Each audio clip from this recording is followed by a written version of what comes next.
बाबू एक एमसीक्यू लीजिए, function of इवाजी के ऊपर है। फंक्शन ऑफ इवाजी आर, और यहाँ 5 को ऑप्शन दे दिया। वेलोसिटी एनर्जी, जिसको काइनेटिक एनर्जी बोलते हैं, is converted into pressure energy. This increases the air flow in the mind, एक ही ऑप्शन दिया। दूसरा दिया रिड्यूसेस द पावर कंजम्पशन। तीसरा ऑप्शन दिया safe discharge of polluted air in the upper part of the atmosphere. D option दिया all of, मतलब सब option सही बोल रहा है। ये बोल रहा है B, A and C only, ये पहला वाला और ये तीसरा वाला ये सही है, ये बोल रहा है। अब उसमें से आपको एक्चुअल आंसर बताना है कि सही क्या है। तो इसको समझने के लिए सिर्फ एमसीक्यू करा देना मेरा ड्यूटी नहीं है, वो तो कोई हो करा देगा, कराता ये पैसा लेके लो, ठीक है। मेरा काम है इसको एक्सप्लेन करना, ठीक है। तो फिर इसके आंसर आप ही ना दे दीजिएगा। देखिए इवाजी देखे, फेन इवाजी देखे, ऐसा रहता है, मेरा हाथ दिख रहा है, ऐसा रहता है। नीचे में उसके बेस में आउट इनलेट जो रहता है, बेस या इनलेट, वहां पर क्रॉस सेक्शनल एरिया कम रहता है, और ऊपर की तरफ कैसा दिख रहा है क्रॉस सेक्शनल एरिया, बड़ा दिख रहा है। देखिए फिगर में दिख रहा है कि अलगे नहीं दिख रहा है। ये इनलेट जहां से हवा आ रहा है और ये बाहर निकलेगा, जहां बाहर निकलेगा आउटलेट पे ज्यादा है, इनलेट पे क्रॉस सेक्शनल एरिया कम है। काहे ऐसा बनाया होगा, कोई कारण न रहा होगा, नहीं तो कैसे न बना देते। ऐसा बनाया है इवाजी पेन इवाजी, तो ओकरा पीछे कोई ना कोई कारण होगा ना। Any reason behind this construction. देखिए यहां से हवा एंटर किया, फेनड्रिप से हवा आया, फेनड्रिप से हवा आया, और वो इवाजी होते हुए कहा जा रहा है, upper part of the atmosphere में रिलीज होगा।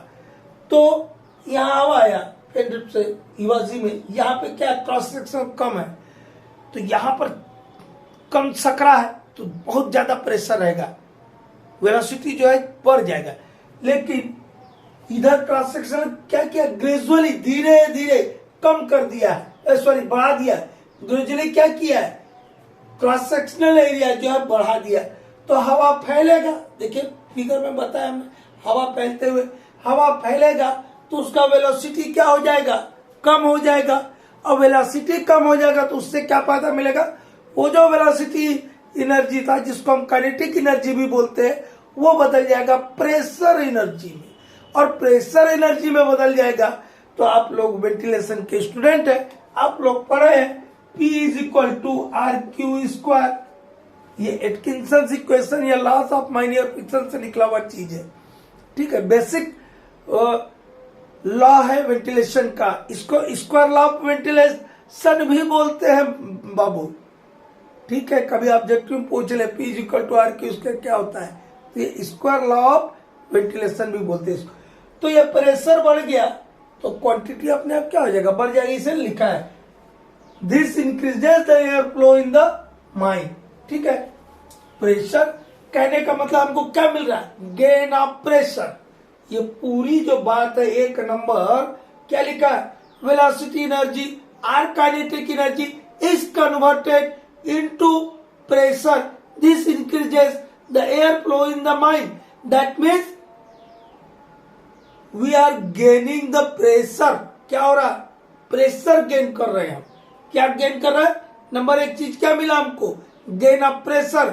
हमको किस चीज का लाभ हुआ, प्रेशर का लाभ हुआ, और प्रेशर के लाभ से हमको एयर फ्लो बढ़ जाएगा, ठीक है। तो वो जो गेन ऑफ प्रेशर निकालते हैं, हम इसलिए इसको इधर खाली जगह रखे हैं। गेन ऑफ प्रेशर कैसे निकालते हैं, गेन ऑफ प्रेशर, ये जो आपके ऑब्जेक्टिव का नहीं है, समझाने के लिए बता रहा हूं, ये कैलकुलेशन के काम में आएगा। गेन ऑफ प्रेशर कैसे निकालते हैं, V1 square minus V2 square divided by 2G into density of air. अब आपके बुक में पहले इतना ही लिखा होगा, फिर जो आंसर आएगा उसमें डेंसिटी ऑफ एयर से इंटू किया होगा। हम एक ही जगह सबको लिख दिए, नहीं तो क्या होगा, हम डेंसिटी ऑफ एयर का इंटू करना भूल गए तो आंसर क्या हो जाएगा, गलत हो जाएगा। बता रहे क्या है, V1 square minus V2 square divided by 2G into density of air. Density of air कितना लेते हैं बाबू, 1.2 kg पर मीटर क्यूब, ठीक है। और ये पूरे को हम जब गेन ऑफ प्रेशर जो हम कैलकुलेट किए, इसका यूनिट क्या होगा, यूनिट होगा KG per metre square, or क्या होगा unit, kg per metre square, or mm of water gauge, ठीक है। ये V1 का मतलब क्या है, वेलोसिटी एट द बेस और इनलेट ऑफ द इवाजी, ये इवाजी के बेस पर या इनलेट पर जो वेलोसिटी है that is known as V1 square. तो जो भी आपका आएगा, मान लो 4 मीटर पर सेकंड है, एक एग्जांपल है, 4 मीटर पर सेकंड है, तो 4 का क्या कर दीजिएगा स्क्वायर, क्योंकि स्क्वायर भी लगा, तो यहां का हो गया V1। और यहां जो वेलोसिटी होगा, यहां वेलोसिटी क्या होगा V2, velocity at the outlet, ठीक है। आउटलेट पे वेलोसिटी ज्यादा रहे कि कम रहेगा बेटा, फैल गया तो वेलोसिटी कम हो जाएगा, ठीक है। ये V2 हो गया। G का वैल्यू आपको मालूम है 9.18 लेते हैं। और डेंसिटी ऑफ एयर यदि आपको प्रॉब्लम में दिया है तो ठीक है, नहीं दिया है तो 1.2 रख देना, 1.2 kg पर मीटर क्यूब होता है, ठीक है, ठीक है कि नहीं। तो ये हो गया, एक चीज मिला, मतलब ये वाला तो है बेटा आंसर में, बताए ना मैं गेन ऑफ प्रेशर हो रहा है, वो एक गेन ऑफ प्रेशर ही लिखा है। वेलोसिटी एनर्जी और kinetic energy is converted into pressure energy and this increases the air flow in the mind.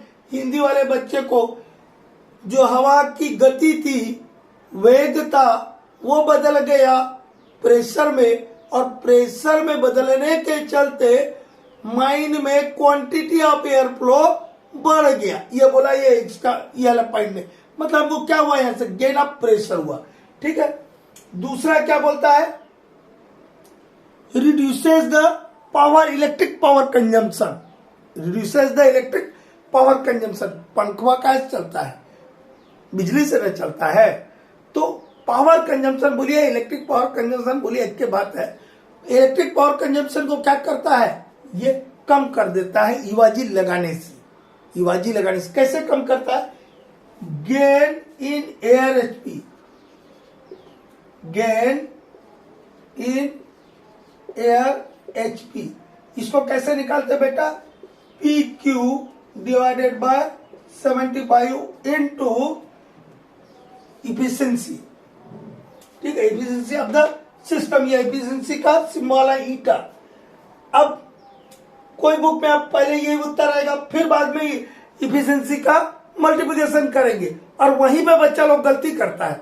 अरे एक साथ ना सब लिख लीजिए तो गलती काहे होगा, नहीं तो पहले कीजिएगा पी क्यू बाय 75, फिर जो आंसर आएगा उसमें इफिशियंसी से मल्टीप्लाई कीजिएगा, और हो जाएगा। गलती भूल गए कहीं से लिखने में तो खत्म हो गया कहानी। इफिशियंसी का हम एक छोटा सा बात बताते, डीजे देशमुख साहब का बुक बहुत स्टैंडर्ड बुक है, बहुत अच्छा बुक भी है, नो डाउट, लेकिन पुराना बुक है, कहीं कुछ थोड़ा मोड़ा कुछ चीजें को चेंज हुआ है, वो उसमें इनकॉर्पोरेट नहीं हुआ, उसको आपको अकॉर्डिंगली करना होगा।